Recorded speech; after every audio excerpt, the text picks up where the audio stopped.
안녕하세요, 밝금이네 식구 여러분. 소름 돋는 밤의 이밝금입니다. 여름에 빠질 수 없는 남양 특집에는 꼭 귀신 이야기가 들어가야 하죠. 오늘은 강령술에 대해서 여러분들이랑 얘기를 좀 해보려고 합니다. 이게 죽은 사람의 혼령을 불러내서 대화를 하거나 그 죽은 사람의 영혼을 조정할 수 있다고 해요. 그러니까 귀신을 불러들이는 모든 행위나 의식을 통틀어서 말하는 건데, 귀신을 불러들이는 사람을 강령술사라고 말을 하는데요. 강령술은 나름대로 규칙과 절차가 이렇게 정해져 있고, 주의사항을 모르고 무작정 시작했다가는 정신적으로나 신체적으로나 위험해질 수 있다고 항상 주의를 주고 있죠. 옆에 있는 포스터는 여러분들 진짜 많이 아실 거예요. 며칠 전에도 이제 TV에서 다시 하더라고요. 이게 엄청 오래된 영화잖아요. 우리가 알고 있는 강령술은 대부분 이제 공포 영화의 소재로 엄청 많이 쓰였었죠. 일본에서 행해지는 강령술로 알고 있는 이제 우리나라 공포 영화 때문에 많이 친숙해진 여기 분신사바 이런 게 있고, 대표적인 강령술에는 그리고 서양판 분신사바로 불리죠. 위자보드 이게 있고, 그리고 또 영화로 1인 BJ, 그러니까 1인 방송에서 하던 게 이게 실화를 배경이었나요? 혼숨, 혼자 하는 숨바꼭질이라는 영화로도 유명해진 이렇게 세 개가 여러분들이 가장 많이 생각하시는 강령술이 아닐까 생각합니다. 물론 영화로 이렇게 소개되기 전에도 아주 오래전에 저랑 같은 나이 또래 때 그런 분들이시라면 공포특급이나 쉿 혹시 아시나요? 이런 무서운 이야기들을 모아놓은 책들이 있었어요. 그 책 안에서 귀신을 소환한 거에 대한 후기라고 해야 되나요? 그런 게 적혀 있기도 했고, 그리고 저는 기억에 많이 남는 게 옛날에 만화 영심이라는 게 있었어요. 일요일날 전국 노래자랑 끝나고 나서 딱 틀면 영심이가 했는데, 거기에서 봤던 게 강령술인 거야. 밤 12시에 이제 영심이가 자기 미래의 남편을 보려고 밤 12시에 날이 시퍼렇게 친 시카를 물고 머리를 풀어헤치고 화장실에 들어가서 밤 12시에 깨진 거울을 이렇게 보잖아요. 그게 이제 강령술이었죠. 제가 제일 처음 접한. 근데 참 밤 12시에 그렇게 꼭 해야 되나, 무섭게 미래 남편 얼굴 보는데. 그런 의문점이 생기기도 했습니다. 아마 기억나는 사람도 있을 거예요, 분명. 일단 분신사바부터 한번 볼게요. 강령술이라 하면 제일 오래된, 우리나라 영화로 이제 우리가 알게 된 것 중에 제일 오래된 거는 이거 분신사바를 들 수 있겠죠. 분신사바는 이제 일본의 강령술로 일본에서 한국으로 넘어오게 됐어요. 근데 넘어오면서 대구에서 제일 처음 이게 행해졌다라는 이제 카더라 통신 이제 그런 썰이 있기는 한데 확실하지는 않다고 합니다. 여기에 쓰이는 준비물은 아주 간단해요. 빨간 펜, 그리고 종이에 OX가 적혀져 있거나 아니면 OX 이외의 숫자, 혹은 자기가 질문하는 거에 대해 답을 할 수 있는 거, 이 정도를 적어 놓고 이제 시작을 하면 되는데, 중요한 건 혼자서 할 수 없죠. 친구가 있어야 돼요. 요즘엔 이런 걸 할 친구를 찾는 게 더 어렵죠. 하는 방법은 책상이나 테이블에서 친구랑 마주 앉은 채로 볼펜을 잡는데, 이렇게 잡는 게 아니라 네 손가락으로만 이렇게 쥐어야 하는데요. 네 손가락으로 이렇게 서로 이렇게 홈을 만들어서 이렇게 잡아주는 형식이 돼야 한다고 합니다. 엄지로 꽉 잡는 게 아니라.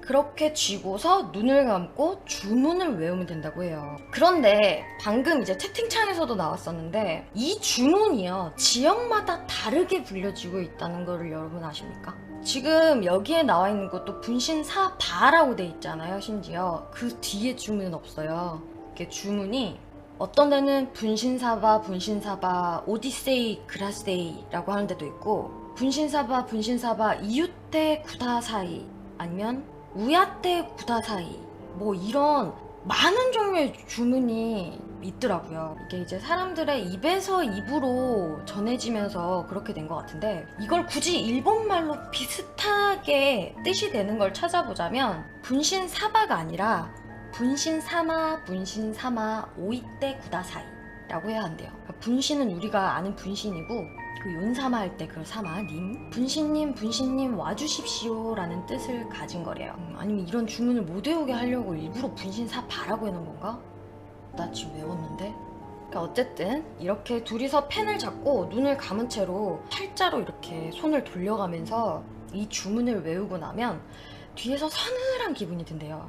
굉장히 더운데 갑자기 선뜻한 기분 드는 거.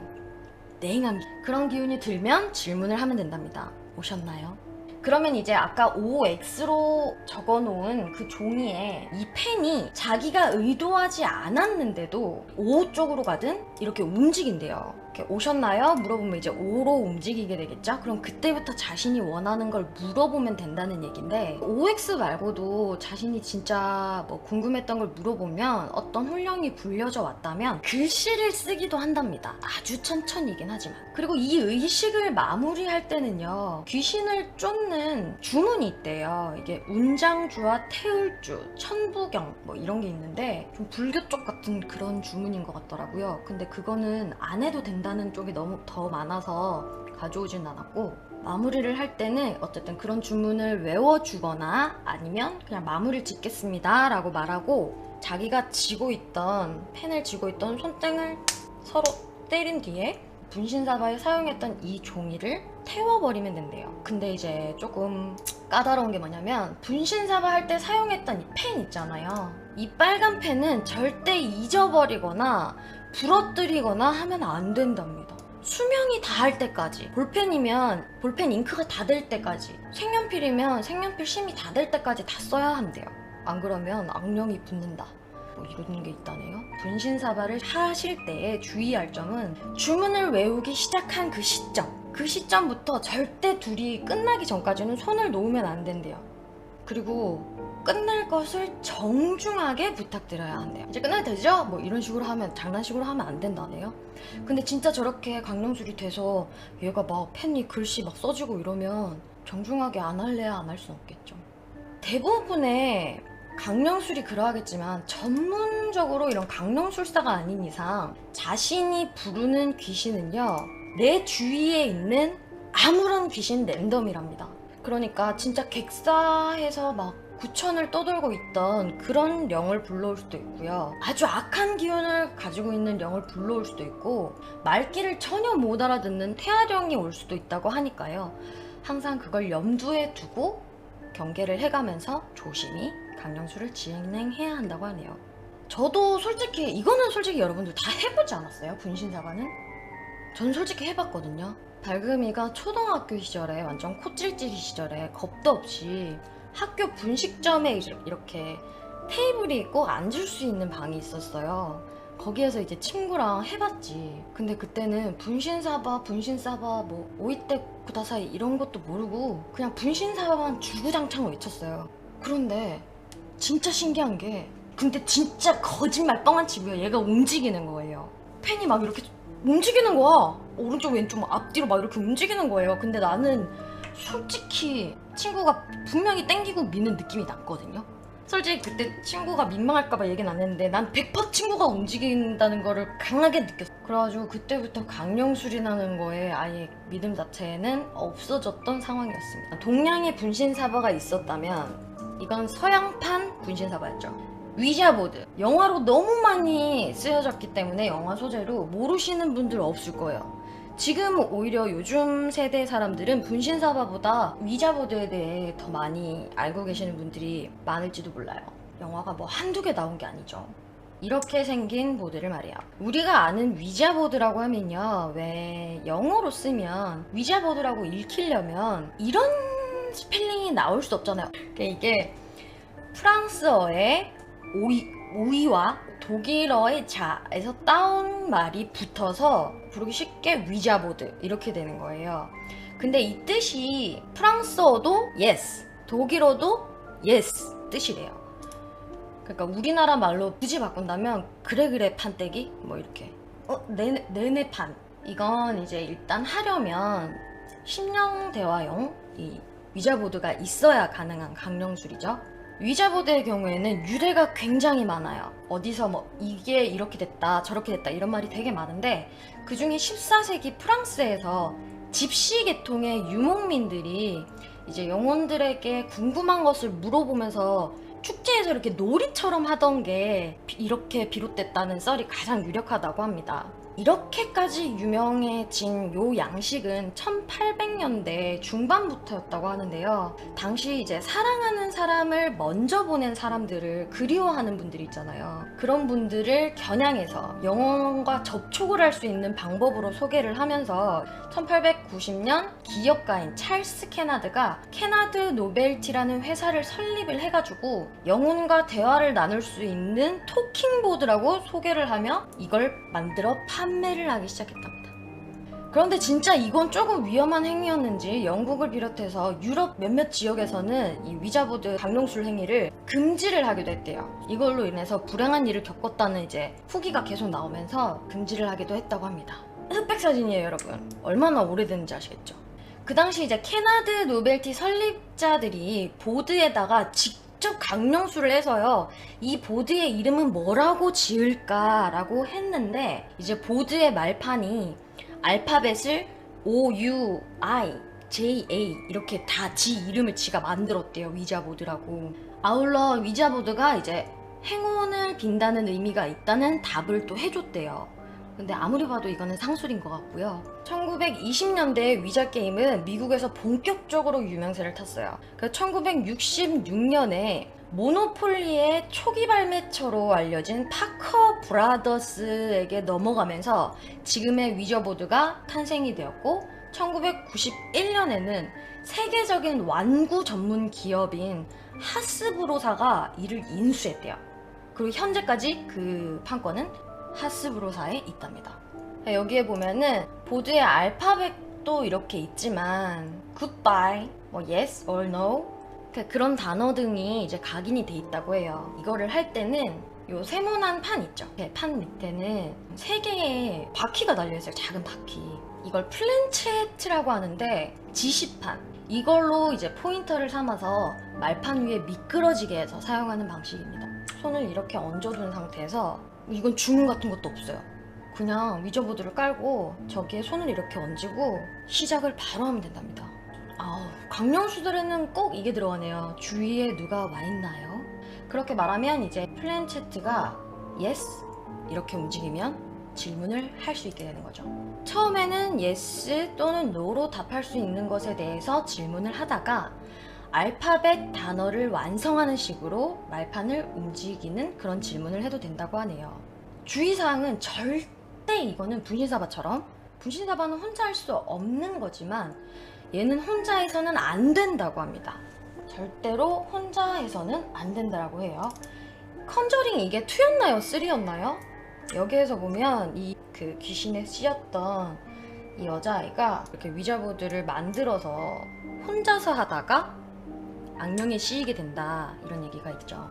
혼자 해서는 절대 안 되고 게임을 15분 이상 지속을 해도 절대 안 되며 말판이 위저보드에서 절대 떨어지게 해선 안 된대요. 그런 암묵적인 규칙들이 있습니다. 그리고 이것도 용건이 다 끝나고 나면, 자기가 궁금했던 걸 다 물어보고 나면 게임을 끝내도 되겠습니까? 라고 허락을 받은 뒤에 안녕히 가세요, 굿바이로 자기 자신이 지시판을 옮겨주고 끝내야 한답니다. 얼마 전에 영화로 나왔다가, 그리고 3번째 가장 많이 알고 계시는 강령술 중에 한국의 이제 아프리카 TV 1인 방송이 굉장히 붐이 일고 BJ가 페가나 이런 데를 취재하는 미스테리 헌터 같은 그런 느낌의 컨텐츠를 가지고 방송을 하면서 벌어지는 일들에 대해서 영화로 만들었는데 그닥 인기는 없었죠. 그런데 난 솔직히 이게 본지안보단 나은 것 같아요. 개인적인 이야기였습니다. 혼숨은 가장 준비물도 많고 주의사항도 꽤나 까다로운 강령술입니다. 일단 준비물은요, 소민형, 팔, 다리, 얼굴이 있는 소민형, 그리고 좁쌀, 붉은 실과 바늘, 자신의 신체 일부가 필요하대요. 손톱이나 까치레기 살점 정도, 그리고 칼이나 가위 같은 뾰족한 것이 필요하답니다. 그리고 자신을 지킬 수 있는 소주나 소금물, 둘 중에 하나를 구비하고 시작을 하면 된대요. 일단은 소민형 안에 솜을 뺍니다. 그러려면 배를 갈라야겠죠? 배를 갈라서 그 안에 솜을 빼고 그 안을 좁쌀로 가득 채워요. 그리고 자신의 손톱이나 신체 일부를 넣고 빨간 실로 대충 꿰매둡니다. 그리고 그 인형을 욕실 세면대나 아니면 세숫대야에 이렇게 물을 받아서 담근대요. 그 인형에게 이름을 붙여줘야 되는데요. 이제 서로 숨바꼭질 할 거니까 자신이 아는 사람의 이름은 붙이면 절대로 안 된다고 합니다. 이름을 붙여주고 난 다음에는 이 인형을 물에다 담그고 이렇게 3번 말하래요. 첫 번째 술래는 밝음이, 첫 번째 술래는 밝음이, 첫 번째 술래는 밝음이, 이렇게 3번 외쳐준답니다. 그렇게 말을 하고 나서 욕실에서 나와서 10까지 센대요. 10까지 다 센 다음에 들어가요. 인형이 있는 곳으로. 그 다음에 지어준 이름, 아까 아나스타샤 해주셨는데 아나스타샤 찾았다, 아나스타샤 찾았다, 이걸 또 3번 해주래. 그런 다음에 준비한 칼이나 가위 같은 뾰족한 걸로 인형을 찌른답니다. 뭔가 행위부터가 무서운데 그 다음에는 이제부터인 거예요. 아나스타샤가 술래, 아나스타샤가 술래, 이렇게 3번 인형의 이름을 불러주고 인형을 찔렀던 그 칼이나 가위 이런 거를 인형 옆에다 둔 뒤에 입에 소금물이나 소주를 입안에 가득 머금은 다음에 이 화장실 문은 열어둔 채로 이 화장실에서 가장 먼 곳에 숨어버려야 한답니다. 이러면 신기하게도 집에 아무도 없었는데 누군가가 자신을 찾는 소리가 들린대요, 여러분.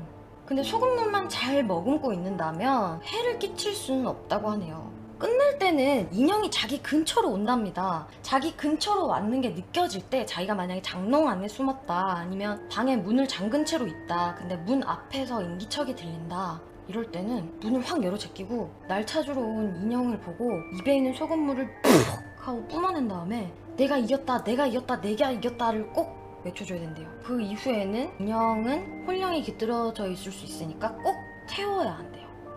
근데 이것도 주의사항은 어디에나 있습니다. TV랑 라디오는 괜찮대요. 근데 그 이외의 전자제품은 모두 끈 채로 진행을 해야 한다고 하네요. 그리고 어딘가에 숨었을 때는 절대로 소리를 내면 안 되고, 인형을 두고 온 화장실에는 꼭 문을 열어둬야 되고, 자기가 숨은 방은 꼭 문을 잠궈야 된대요. 그리고 인형을 찌를 때 아나스타샤 찾았다 하고 인형을 이렇게 찔렀잖아요. 그 인형을 찌르고 나서 그 무기를 인형에게 줘버린 거잖아요. 그래서 인형에게 들켰을 때 내가 소금물을 삼키거나 술을 삼켰을 경우를 대비해서 칼이나 가위 같은 것보다는 연필이나 샤프 같은 좀 위험한 거를 두래. 그리고 새벽 2시에서 3시 사이에 하면 성공할 확률이 가장 높다고 해요. 그리고 귀신이 나타나서 인형이 나를 찾는 인기척이 들린다면 2시간 안에는 꼭 이 놀이를 끝내야 한다고 합니다. 그리고 혼숨이니까요, 꼭 혼자서만 해야 하고 집에 어느 누구도 있어서는 안 되고요. 인형 안에 들어갈 신체 일부에는 절대 자신의 피가 포함이 돼서는 안 된대요. 실제로 이 혼숨에 대해서는 무속인들의 의견도 되게 많았어요. 이 행위 자체의 이제 방법을 무속인 분들이 보시고는 절대 하지 말아야 할 거라고 했대요. 절대로 하지 말아야 할 강령술이라고 말했답니다. 그 이유가 이 행위 자체가 귀신을 진짜 부르는 행위인 거예요. 굿처럼. 사람 형상을 한 인형 안에 좁쌀을 채워두는 자체가 제밥을 올린다고 하죠. 혼령을 그 안으로 유인하기 위해 제밥을 올리는 행위가 되는 거고요. 자신의 신체 일부를 넣는 것 또한 어떠한 거래를 맺겠다는 일종의 약속이 된대요. 그렇게 해둔 인형을 또 찌르는 행위까지 하니까 주변에 있던 영에게 도발을 하는 행위가 되는 거죠. 그래서 이건 굉장히 위험하다라고 말하고, 그 무속인 선생님들은 절대 하지 마라. 일반인이 왜 집에서 초를 켜거나 향을 태우는 것도 좀 불길하다고 말씀을 하시잖아요, 그런 분들은. 근데 이거는 일반인으로서 하기엔 너무 도가 지나친 놀이인 것 같다 라고 하시면서 절대 하지 말아야 할 강령술이라고 했다고 합니다. 이제 많이 알려진 강령술, 지금 3가지를 알려드렸고요. 손님 대접이라는 건데요, 마지막 거는. 이 강령술은 위에 소개했던 분신사바, 위자보드, 혼숨보다 많이 유명한 편은 아니지만 강령술에 이렇게 관심이 많으신 분들의 사이에서는 꽤나 유명한 강령술 중 하나라고 합니다. 준비물은요, 이렇게 생긴 밥상, 그리고 거울, 양초, 밥이나 쌀 한 그릇, 그리고 물이나 술, 이렇게 준비하면 된대요. 이렇게 금알 금자를 한자로 쓴 종이가 필요하답니다. 그리고 빨간 실, 그리고 필기도구, 그리고 TV 또는 라디오가 있는 방이래요. 그리고 창문도 있어야 하고요. 실행하는 방법은 이렇습니다. 집에 아무도 없어야 돼요. 그리고 창문이 있는 작은 방이면 좋겠대요. 먼저 불을 끄거나 커튼을 쳐서 놀이를 시작할 방을 조금 어둡게 만든대요. 그 다음에 TV 혹은 라디오를 켜요. 방송이 잡히지 않는 왜 그 채널 있잖아요. 방방마다 TV가 있을 수는 없으니까 라디오라고 생각을 해봅시다. 라디오 주파수를 애매하게 맞춰놔서 하는 그렇게 맞춘 뒤에 볼륨을 10으로 틀어요. 근데 이거는 뭐 성능마다 볼륨 10이면 엄청 크게 들릴 수도 있으니까 어느 정도 장자막에 BGM으로 깔린다 생각할 정도로 그런 노이즈 소리를 볼륨을 맞춰주면 된답니다. 그리고 혼을 불러드릴 방에 밥상을 두고요. 밥 한 그릇과 물 또는 술을 차리래요. 이때는 물보다는 술이 혼을 불러들일 확률이 더 높다고 합니다. 거울을 두래요. 밥 앞쪽에. 거울을 두고 양쪽에 양초를 키운대요. 그리고 한 가지 빠졌네요. 자신의 사진. 자기 사진이 있어야 되는데 자기 사진을 거울에다 붙인답니다. 이러면 너무 무섭잖아요, 그죠? 그리고 머리카락은요 밥에다가 뿌려두래요. 그리고 자신의 피는 술에다가 타두랍니다. 이렇게 1차적으로 방 안의 세팅이 끝났으면요 휴대폰에 알람을 맞춰요. 기본 30분에서 최대 2시간 2시간 이상은 하시면 안 된다고 합니다. 그리고 이 방 문에 이 강령술을 할 문에다가 이 금알 금자를 쓴 거를 붙이래요. 그리고 빨간색 실을 문에다 붙이는 게 아니라 문 틀에다 붙인다고 하네요. 양옆 문틀로 3개를 이렇게 붙여주라고 했어요. 3줄. 이렇게 그 방 앞에 문에다가 해두는 거예요. 그리고 나서 필기구를 두는 거예요. 이렇게 노트랑 펜을 두고 혼이 출입할 수 있도록 방 안에 창문을 열어두고 방에서 나온 후에 방 문은 꼭 닫아두어야 한다고 합니다. 밖에서는 안에 문은 열어두고 창문은 그리고 밖에서는 문을 닫아둬야 한대요. 이렇게 2차 준비가 다 끝난 거랍니다. 그리고는 여기에는 뭐 또 이제 더 이상 하지 말고 이 방은 그대로 냅둔 채로 다른 방에 가서 문을 잠그고 타이머를 맞춰둔 시간까지 기다린대요. 그냥 기다리기만 하면 된대요. 그러니까 자신이 맞춘 타이머가 30분이든 2시간이든 그게 울리면 귀신을 부르기 위해 세팅을 해놨던 이 방 앞으로 가서 여기에서 서서 이제 물어봐야 된대요. 안에 누구 계십니까? 안에 누구 계십니까? 이렇게 5초 간격으로 한 10번은 물어봐야 한대요. 그런데 이렇게 10번의 물음에도 아무 소리가 들리지 않는다면 방 안으로 들어가도 돼요. 그리고 싹 다 치워요. 제사상을 싹 다 치워버리래요. 필기구랑 펜을 얹어놓고 갔잖아요. 거기에 무언가 적혀있는지 보래요. 아무것도 적혀있지 않는 게 제일 좋은 거긴 한데요. 근데 거기에 뭔가 적혀있으면 그것은 이제 귀신놀이를 실행한 사람, 그 사람의 미래에 대해서 이제 홀령이 알려주는 건데 거기에 적혀있는 내용은 거의 좋은 소식을 알려주는 건 아니라고 합니다. 위험한 상황이 있대요. 만약에 거기 누구 계십니까? 라고 불러봤을 때 무슨 소리가 들린다면 들어왔던 곳으로 나가주십시오 라고 정중하게 말해야 한대요. 근데 그래도 나가지 않으면 이유까지 붙여가면서 강한 어조로 반복해서 나가달라고 해야 된대요. 강한 어조로. 비는 게 아니라 나 아시는 분 무속인이에요. 이제 그만 돌아가 주세요. 이런 식으로 해야 되나? 그렇게 해야 된대요. 무언가 이야기를 그쪽에서 하려고 하면 방 안에서 무슨 이야기를 하려고 하면 맞장구를 쳐주면서 끝까지 들어줘야 한다고 하네요. 근데 이게 빨간색 금알 금자랑 빨간 이 실로 봉인을 해놨지만 이 안에서 귀신이 문을 열고 나오는 경우가 있대요. 위험 상황. 그러면 그때는 귀신에게 싹싹 빌며 죄송합니다, 정말 죄송합니다, 들어왔던 곳으로 나가주십시오 라면서 절을 여러 번 해야 한답니다. 절대 귀신이랑 눈이 마주쳐서는 안 된대요. 그리고 이거는 이렇게 상을 차려두고 세팅을 다 해둔 뒤에 시작 이제 알림을 맞춰놓고 10분 동안에 뭐 유리를 깨트린다든지 잠깐 졸았는데 이상한 느낌을 받았다든지 이럴 때는 바로 취소하는 게 좋고요. 10분을 초과하게 되면은 의식을 중간에 맞춰서는 안 된다고 합니다. 그리고 2시간을 넘겨버리게 될 경우에는 그 들어왔던 귀신이 지방령이 돼버린대요. 그리고 무섭다고 이 앞에서 거기 누구 계십니까 했는데 귀신의 인기척이 들려 나 여기 있어 이런 소리가 들려서 무서워서 의식 도중에 그 귀신을 보내주지 않고 집을 나가게 되면 그 귀신은 미칠 듯한 기세로 쫓아와서 그 사람을 죽이기까지 한다고 합니다. 그리고 알람이 울리기 전까지는 다른 방에 들어가서 문을 잠그고 기다려야 하는데 그 알람이 울리기 전까지 이 귀신을 부르기로 한 이 방 근처에 기웃거려서도 안 된대요.